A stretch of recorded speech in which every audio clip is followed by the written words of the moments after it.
Hello everyone, good evening all of you. How are you? I hope आप सभी अच्छे होंगे। तो आज के हमारा टॉपिक है लार्ज इंटेस्टाइन। इसके पहले हमने स्मॉल इंटेस्टाइन कर लिया है। ओके, अगर आप इसके पहले वाला वीडियो नहीं देखें तो जाके इसके पहले की वीडियो देखिएगा। तो चलिए हम यहाँ से स्टार्ट करते हैं। अभी तक आपने डाइजेस्टिव सिस्टम में ये देखा है कि कैसे हम फूड को मुंह में लेते हैं, मतलब इंजेक्शन करते हैं। उसके बाद उसको हम कैसे छोटे छोटे पार्ट में डिवाइड करते हैं, देन बोलस के फॉर्म में कन्वर्ट करते हैं।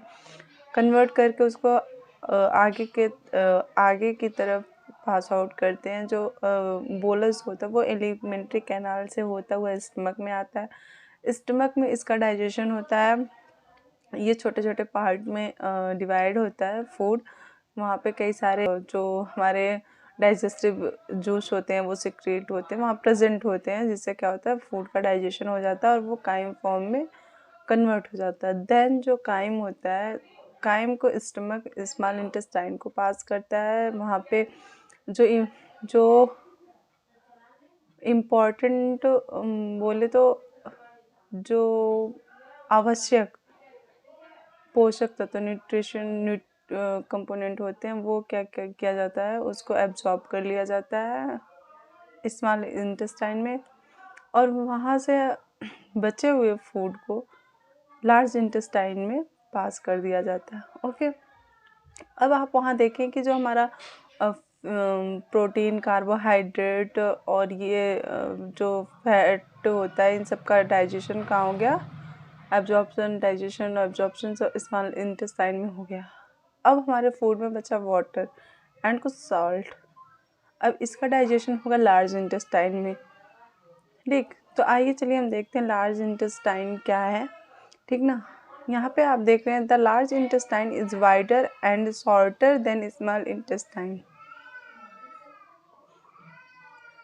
यहाँ कहने का मतलब ये है कि जो लार्ज इंटेस्टाइन है ना, वो स्मॉल इंटेस्टाइन से वाइडर है, चौड़ी है, बट उससे छोटी है।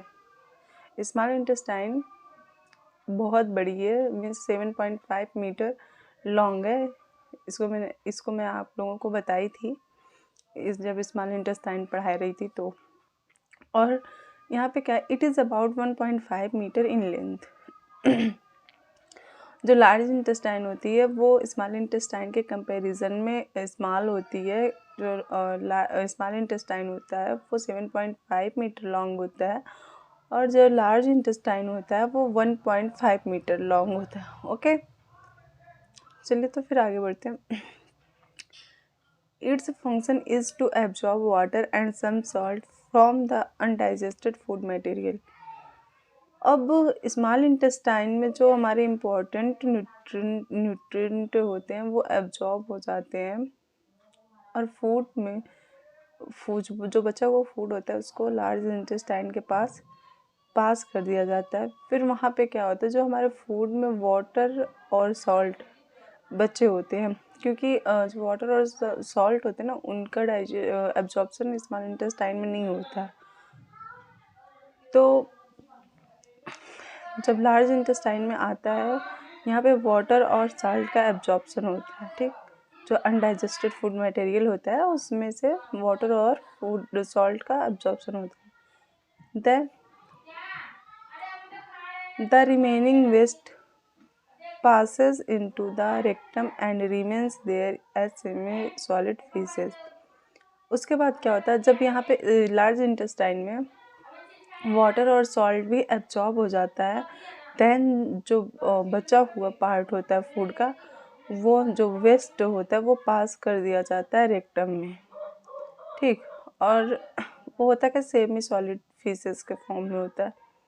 ओके, उसके बाद नेक्स्ट है the faecal matter is removed through the anus from time to time. अब जो फीकल मैटर मतलब वही जो वेस्ट फूड मटेरियल है वो फीकल के रूप में कन्वर्ट हो जाता है। तो वही कह रहा है the faecal matter is removed through the anus from time to time. जो फीकल मैटर होता है उसको हम एनस के थ्रू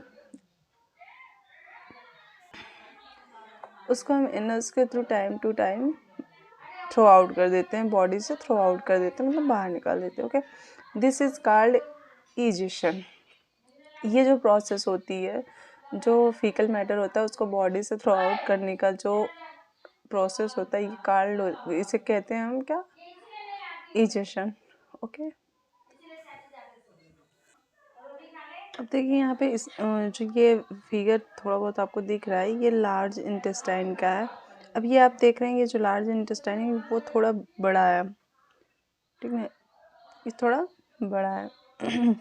इसमें होता क्या है, जो यहाँ पे हम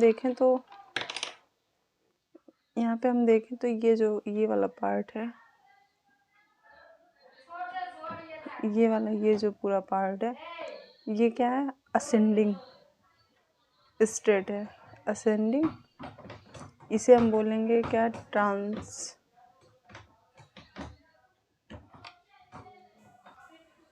इसे हम बोलते हैं असेंडिंग। ये ट्रांसफर सेक्शन, ये है डिसेंडिंग। अब क्या है, ये जो आपको इधर ऐसे निकला हुआ पार्ट दिख रहा है ना, ये अपेंडिक्स होता है। ये अपेंडिक्स पहले हमारे बॉडी में पाया जाता था क्योंकि पहले के टाइम में जो ह्यूमंस रहते थे वो मतलब हरे, मतलब घास फूस का भी फूड लेते थे, मतलब उन्हें जो मिल रहा था वो खाते थे। तो वो हमारे फूड को ना, वो जो हमारा घास होता था ना, घास जो फूल पत्ती जो भी होता था उसको एब्जॉर्ब करने में हेल्प करता था। जैसे ये अपेंडिक्स आज भी जानवरों में पाया जाता है, क्योंकि वो क्या खाते हैं, वो घास फूस खाते हैं ना, तो वो डाइजेशन में उसका हेल्प करता है वो। और इधर ये कोनल सा जो पार्ट है यहाँ, ये है रेक्टम।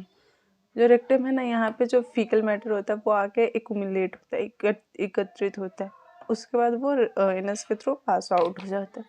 ओके, अब आपको हम यहाँ बता देते हैं कुछ इंपॉर्टेंट पॉइंट जो एग्ज़ाम में आते हैं। आपको क्या ध्यान रखना कि जो लार्ज इंटेस्टाइन होती है वो स्मॉल इंटेस्टाइन से वाइडर होती है, चौड़ी होती है, लेकिन स्मॉल इंटेस्टाइन से छोटी होती है। जो स्मॉल इंटेस्टाइन होता है उसका जो लेंथ होता है 7.5 होता है, और जो लार्ज इंटेस्टाइन होता है उसका जो लेंथ होता है 1.5 मीटर होता है। ओके, ये देखिए। अब इसमें फूड कितने फॉर्म में होते हुए बॉडी से थ्रो आउट होता है, बता दें। जब ये मुंह में जाता है, जब फूड मुंह में जाता है तो वो बोलस फॉर्म में कन्वर्ट होता है। देन जब वो स्टमक में उसके छोटे छोटे पार्ट हो जाते हैं, उसके बाद वो काइम के फॉर्म में निकलता है। हाँ, लास्ट में जब वो रेक्टम में आके एक्यूमुलेट होता है तो वो काइल के रूप में होता है। और हाँ, वहाँ पे आके वो बिलिरुबिन प्रेजेंट होता है, जो क्या करता है, हमारे जो फीकल मैटर होता है ना उसको येलोइश कलर दे देता है। ओके, जो लीवर सिक्रेट करता है। तो जो रेक्टम में हमारा फीकल मैटर आगे एकत्रित होता है, जो हम काइल कहते हैं। देन और यहाँ पे 4 पॉइंट और याद करिएगा। सबसे पहले जब हम फूड को लेते हैं, फूड को मुंह में लेते हैं, तो वो इंजेक्शन प्रोसेस होता है। ओके, फिर उसके बाद वो आता है हमारे स्मॉल, मतलब स्टमक से होते हुए स्मॉल इंटेस्टाइन में आता है, तो वहाँ एब्जॉर्प्शन होता है। उसके बाद एलिमिनेशन होता है, देन इजेशन होता है। ओके, आई होप आप लोग को ये वीडियो अच्छी लगी होगी, आप लोग को समझ में आया होगा तो लाइक शेयर सब्सक्राइब जरूर करिएगा। Thank you all. आज की वीडियो बस यहीं, आज की वीडियो का हम यहाँ पे एंड करते हैं। आपकी नेक्स्ट टॉपिक होगी रेस्पिरेटरी सिस्टम, उसको हम अच्छे से कंटिन्यू करेंगे, अच्छे से समझेंगे। Okay, thank you all.